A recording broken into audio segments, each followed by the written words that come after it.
Полициска станица Пролет во Скопје. Веќе еден час редот за фотографирање за лични документи стои во место, бидејќи никој не ги повикува граѓаните внатре. Тропајте некој, лупајте. Сад време чекаме. Сад време. Од 4 што беа луѓе поминува. Ние сме од 6,5. Од 3 ноќе, жена стара спие со 4. Позади 20 души пуштаат од тука тројца.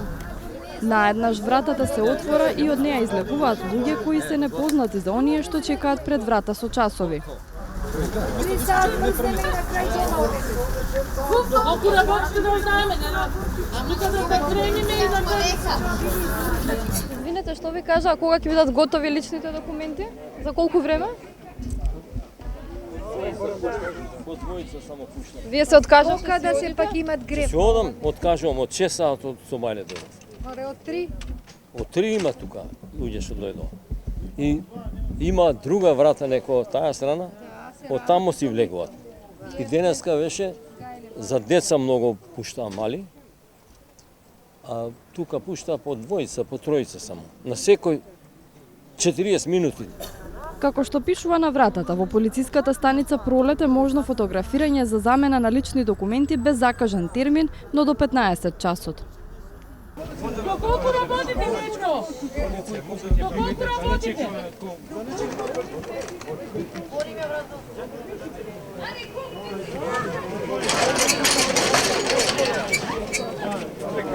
И покрај тоа што заврши времето за прием на странки, поупорните се надеваат дека ќе успеат да стигнат до шалтерите. Ова е катастрофа, значи што го прават државата. Значи ако менја име, нека менја, значи да си најде некој распоред и нека си најде некој убав начин на менавање. Значи не може некои луѓе од кардиоваскуларни болести заболезени, некој од епилепсија, некоја друга болест заболезени и вака да чекаат. Значи од Сабајле стварно немам пиено ни таблети ни ништо. У 6 кога дојдов беше редот таму дока и бондарата, паркингот. Тука и паркингот беше редот. У 6 Сабајле кога дојдов.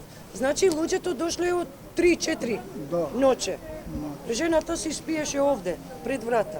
Во 8 месец треба да одам со терминот да ги направам лична карта и дозволата. Во 8 месец, до 8 месец да умрам.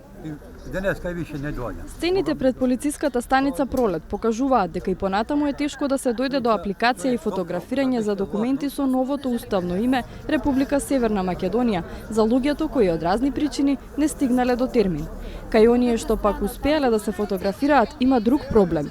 Никој не им кажал или не ја слушнале најавата дека полицијата дома ќе им ги носи личните карти и возачките дозволи. Извинете, што ви рекоа за колку време ќе ви бидат готови документите? Не кажа ништо, само река ќе. А ќе ви ги достават дома или? Не. Морате лично? На керката истигна. Таа беше да ја дине личната карта и рекоа преку пошта ќе ви испратат полицијата. Ама ние отидовме лично таму и ја подигна керката. И ни рекоа таму, вика, преку пошта ќе ви ги испраќат.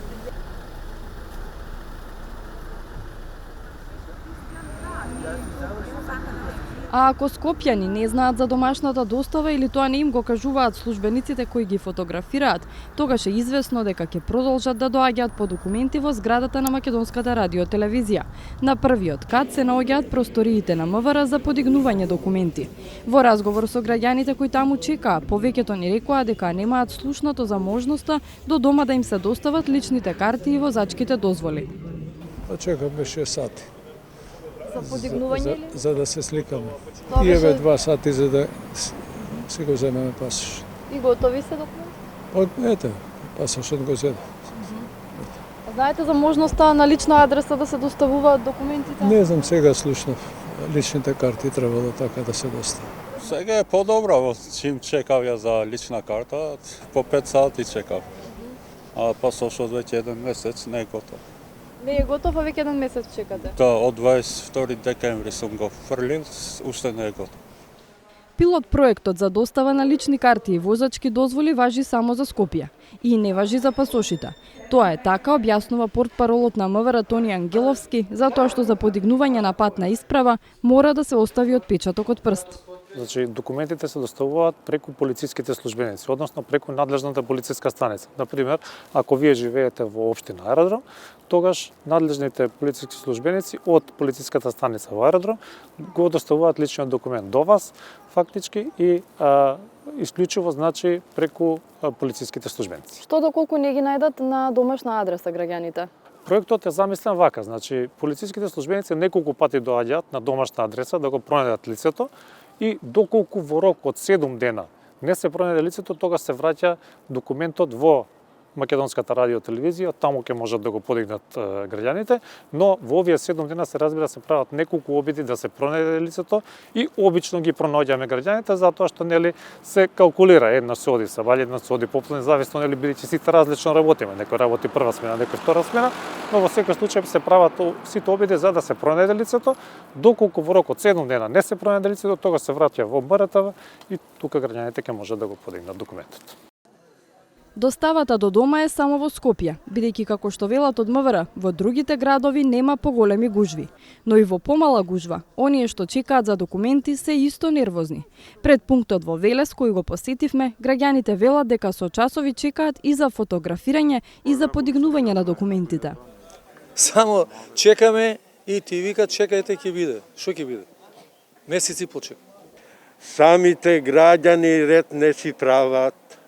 Сите стоат на врата. Не може така, треба ред и да се направи ред кој се за зимање една трака, кој се за кликање друга. 6 часа, 10 сатот. И дури сега успеавте да влезете да се фотографирате? Да. Зашто документи? Не, за зимање на документите. Знаете дека има пилот проект во Скопје за доставување на домашна адреса. Што мислите за тоа? Не звучи лошо. И можеби подобро така. Кој граѓанинот би се известил и да дојде и да не чека волку и ред и се. Оваа мерка на МВР сепак наидува на отпор внатре во полицијата. Од една од синдикалните организации велат дека не е работа на полициските службеници да доставуваат документи на домашна адреса. Тоа е и кршење на закон, тврди председателот на синдикатот на полицијата Орце Коцевски.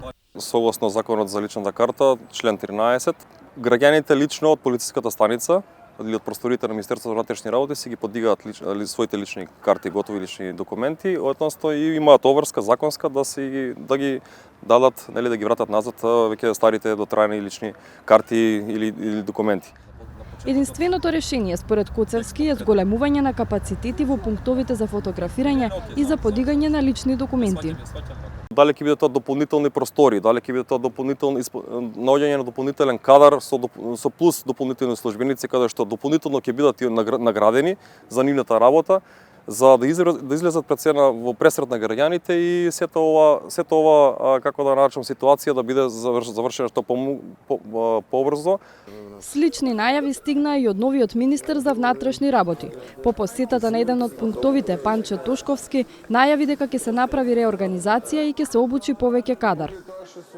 Со добра организација, со ангажирање со зголемување на бројот на луѓето кои што ќе работат таму, со награда на тие луѓе кои што ќе работат таму, заради тоа што работат по 8, 9, 10, 12 часа истите, со соодветно менаџирање и прераспределување на човечките ресурси кои што ги има Министерството за внатрешни работи, може да се подобри ситуацијата. Како во делот на фотографирање на граѓаните во однос на еден од првите чекори за издавање на патните исправи, така и во делот на издавање. А тоа е и единствениот начин да се забрза и да се олесни процесот, откако стана јасно дека Грција не се согласува со евентуално пролонгирање на рокот за замена на документите кој истекува за 10 дена, на 12 февруари, 5 години по стапувањето на сила на договорот од Преспа.